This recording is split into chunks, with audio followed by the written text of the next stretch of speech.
Hello बच्चों, आज हम पढ़ते हैं क्लास 10th का चैप्टर नंबर 1 रियल नंबर। तो सबसे पहले हमें पता होना चाहिए नंबर क्या होता है। तो नंबर हमारी हेल्प करता है to count the things.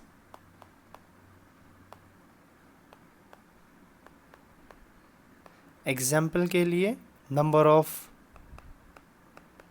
Fans 4, number of windows 6, number of cars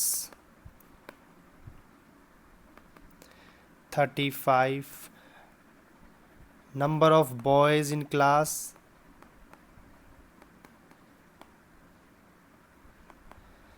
27, number of girls in class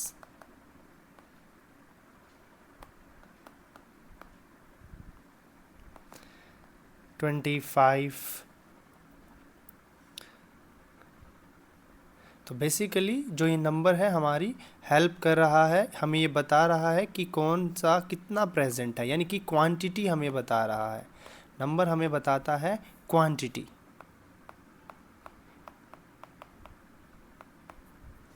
अब हमें आगे पढ़ेंगे टाइप्स ऑफ नंबर्स।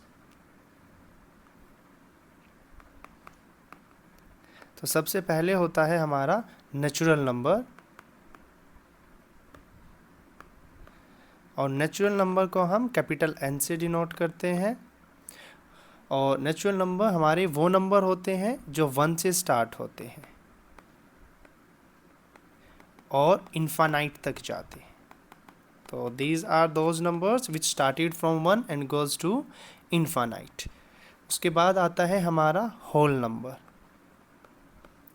तो होल नंबर वो नंबर होते हैं जो 0 से स्टार्ट होते हैं और इन्फानाइट तक जाते हैं, और इसको हम कैपिटल W से रिप्रेजेंट करते हैं। तो यहाँ हम देख रहे हैं कि 1 से लेके इन्फानाइट तक तो नेचुरल नंबर होता है, और अगर नेचुरल नंबर में 0 को ऐड कर दिया जाए तो हमारा होल नंबर बन जाता है। होल नंबर के बाद हम लोग पढ़ेंगे इंटीजर। तो इंटीजर्स होता है collection of negative numbers, 0 and positive numbers. Negative numbers, 0 and positive numbers. Integer को हम नंबर लाइन से समझेंगे। 0, 1, 2, 3 एंड अप टू प्लस का इन्फानाइट, और इस तरफ हमारा -1, -2, -3 और अप टू माइनस का इन्फानाइट। तो इंटीजर्स जो होते हैं हमारा वो क्या होता है, collection of negative number plus 0 and positive number. Integer को हम I से रिप्रेजेंट करते हैं या फिर Z से भी रिप्रेजेंट कर सकते हैं। अगर हम लोग यहाँ पर थोड़ा सा ध्यान से देखें तो यहाँ पर देखते हैं हम 1 से लेके पॉजिटिव इंटीजर तक तो क्या बन जाता है हमारा नेचुरल नंबर, और 0 से अगर हम रिप्रेजेंट करें 0 से आगे तक हमारा क्या बन जाता है, 0 plus natural number gives whole number. तो इंटीजर को हम ये भी बोल सकते हैं कि इंटीजर जो होता है हमारा वो negative number plus 0 plus natural number होता है, या फिर negative number plus whole number होता है। और इन तीनों में यानी कि जो हमारे नेचुरल नंबर होते हैं, होल नंबर होते हैं और इंटीजर्स होते हैं, ये कभी भी हमारे डेसिमल में नहीं होंगे। ये कंप्लीट नंबर होता है। एग्जाम्पल से समझे, जैसे कि भाई हम नंबर ऑफ बॉयज़ की बात करते हैं तो नंबर ऑफ बॉयज़ कितना होता है, नंबर ऑफ बॉयज़ 5, 6, 7, 20, 40। कभी हम लोगों ने ये सुना है कि जाओ आप लोग 1.752 बॉय को बुला लाओ, नहीं सुना ना। तो जो हमारे नेचुरल नंबर होते हैं, होल नंबर होते हैं, और जो इंटीजर होता है वो होता है कंप्लीट नंबर होता है, वो कभी भी डेसिमल में नहीं होगा। इसके बाद हम लोग पढ़ते हैं वो होता है हमारा रेशनल नंबर। तो rational number are those numbers which can be represent in the form of P by Q. P by Q की फॉर्म में हम इसको लिख सकते हैं। पी और क्यू होते हैं वो हमारे इंटीजर्स होते हैं, यानी कि ये क्या हो सकते हैं, नेगेटिव भी हो सकते हैं, पॉजिटिव भी हो सकते हैं, और क्यू कभी भी ज़ीरो नहीं होगा, लेकिन पी हो सकता है। क्या बोला उसने, रेशनल नंबर हमारे वो नंबर होते हैं जिनको पी बाई क्यू की फॉर्म में लिखा जा सकता है। पी और क्यू इंटीजर होते हैं, पी ज़ीरो हो सकता है लेकिन क्यू ज़ीरो कभी भी नहीं होगा। एग्जाम्पल से हम लोग देखेंगे, 2/5 माइनस का 3/7, 0 माइनस का 3 और प्लस का 7। अब यहाँ पर हम लोग देखेंगे, यहाँ पर फर्स्ट एग्जाम्पल से अगर हम देखें तो p कितना है हमारा 2, क्यू कितना है 5, और ये p बाई क्यू की फॉर्म में है, तो ये हमारा हो गया रेशनल नंबर।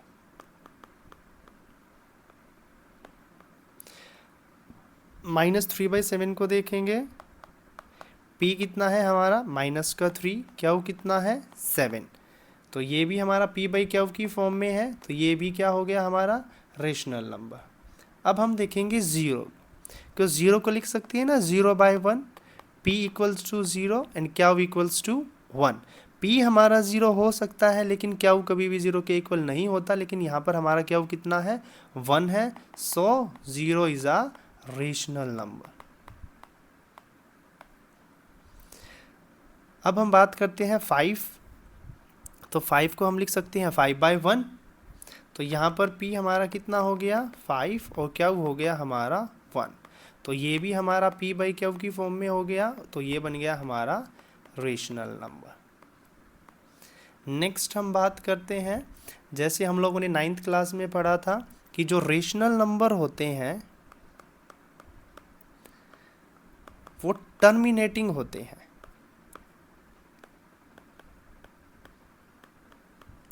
अब टर्मिनेटिंग का मतलब क्या है, एग्जाम्पल के लिए जैसे कि भाई मैं लिखता हूँ 2/5, जब हम इसको सॉल्व करते हैं तो हमारा आंसर आता है 0.4, और देखो यहाँ पर हमारा जो रिमाइंडर हो जाता है वो क्या हो जाता है 0, तो इसीलिए इनको बोला जाता है कि ये टर्मिनेट हो जाते हैं।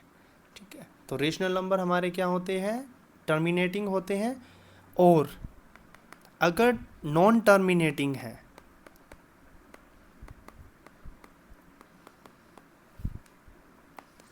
तो रिपीटिंग होंगे। रिपीटिंग का मतलब है कि एक पैटर्न को बार बार रिपीट कर रहे होंगे। एग्जाम्पल के लिए जैसे कि भाई मैं लिख देता हूँ 1/3, जब हम डिवाइड करते हैं तो हमारा आंसर आता है 0.3333, ऐसे ही चलता रहेगा, तो ये नॉन टर्मिनेट है। और एक हमारा 3 है जो बार बार रिपीट हो रहा है, तो इसको बोलेंगे कि जो हमारे रेशनल नंबर होते हैं वो या तो टर्मिनेटिंग होते हैं, अगर वो नॉन टर्मिनेटिंग है तो वो रिपीटिंग होंगे। जैसे कि हम कोई भी एक नंबर ले लेते हैं जिसको हम डिवाइड करने पर हमारा आता है 0.2454545,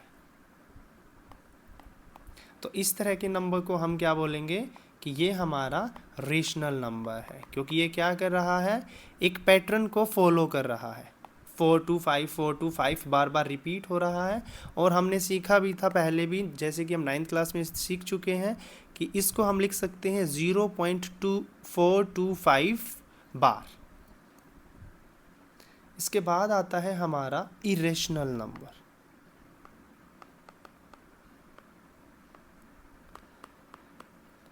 तो इरेशनल नंबर हमारे वो नंबर होते हैं जिन्हें p बाई क्यू की फॉर्म में रिप्रेजेंट नहीं किया जा सकता। एग्जाम्पल के लिए √2, √3, √5, पाई एक्सेट्रा। जो हमारे इरेशनल नंबर होते हैं वो नॉन टर्मिनेटिंग होते हैं। नॉन टर्मिनेटिंग यानी कि इनको जब हम डिवाइड करते हैं तो ये कभी भी ख़त्म नहीं होंगे, इनका रिमाइंडर कभी भी 0 नहीं होगा। Non terminating and non repeating, ना तो कभी ख़त्म होंगे यानी कभी भी रिमाइंडर 0 नहीं होगा, और ना ही किसी प्रॉपर पैटर्न को फॉलो कर रहे होंगे। एग्जाम्पल के लिए जैसे मैं कोई भी नंबर लिख देता हूँ 0.2568935826 कुछ भी एज इट इज़ ऐसे, ठीक है।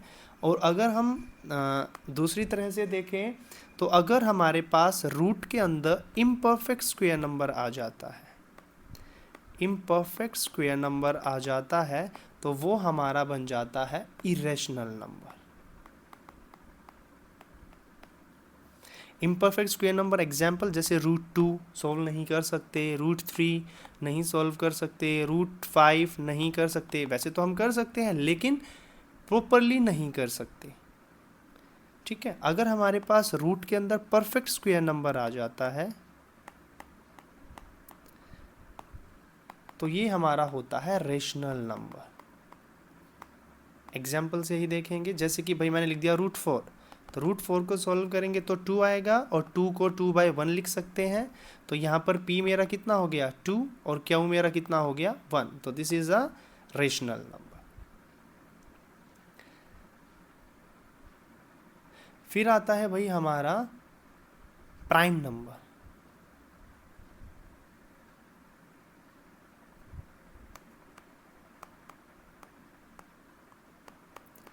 अब हम बात करेंगे कि प्राइम नंबर क्या होता है। तो देखो प्राइम नंबर कौन से नंबर होते हैं भाई, प्राइम नंबर हमारे वो नंबर होते हैं which have only 2 factors, which have only 2 factors, जिसके 2 फैक्टर्स होते हैं।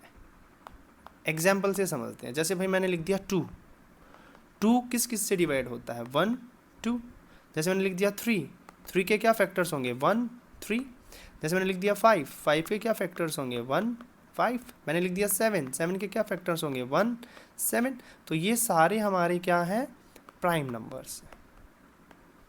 और इनका फैक्टर्स अगर हम देख पा रहे हैं तो वो है नंबर इटसेल्फ और 1। प्राइम नंबर के बाद आता है हमारा कंपोजिट नंबर।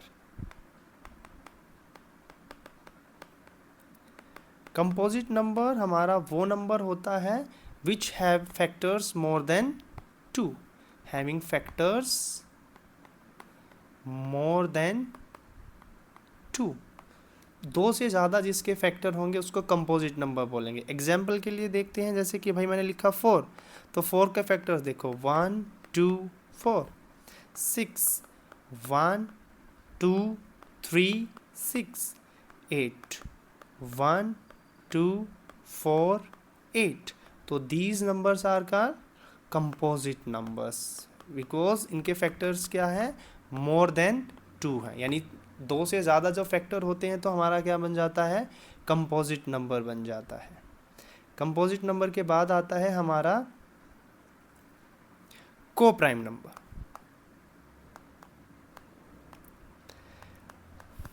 तो को प्राइम नंबर हमारे वो नंबर होते हैं, वो 2 नंबर होते हैं जिनमें कुछ भी कॉमन नहीं होता एक्सेप्ट 1। एग्जाम्पल से समझते हैं, जैसे भाई मेरे पास है 2 और 3, इन दोनों में कुछ भी कॉमन नहीं है, सिर्फ क्या कॉमन है 1। एग्जाम्पल के लिए 3 5 क्या कॉमन है, कुछ भी कॉमन नहीं है एक्सेप्ट 1। जैसे कि 2 7 क्या कॉमन है, सिर्फ 1 कॉमन है, कुछ भी कॉमन नहीं है। तो कंपोजिट नंबर क्या होता है, composite number pair of number होता है जिसमें एक्सेप्ट 1 कुछ भी कॉमन नहीं होता, ठीक है। हमने वैसे तो पहले पढ़ रखा है, जैसे कि भाई इवन नंबर भी होते हैं विच completely divisible by 2,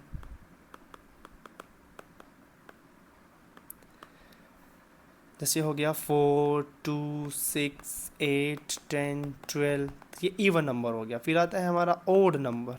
odd number हम लोगों ने जैसे पढ़ रखा है भाई जो हमारे 2 से डिवाइड नहीं होते, 3 5 7 9 11 एक्सेट्रा। नेक्स्ट वीडियो में हम पढ़ेंगे व्हाट इज एलसीएम, एचसीएफ,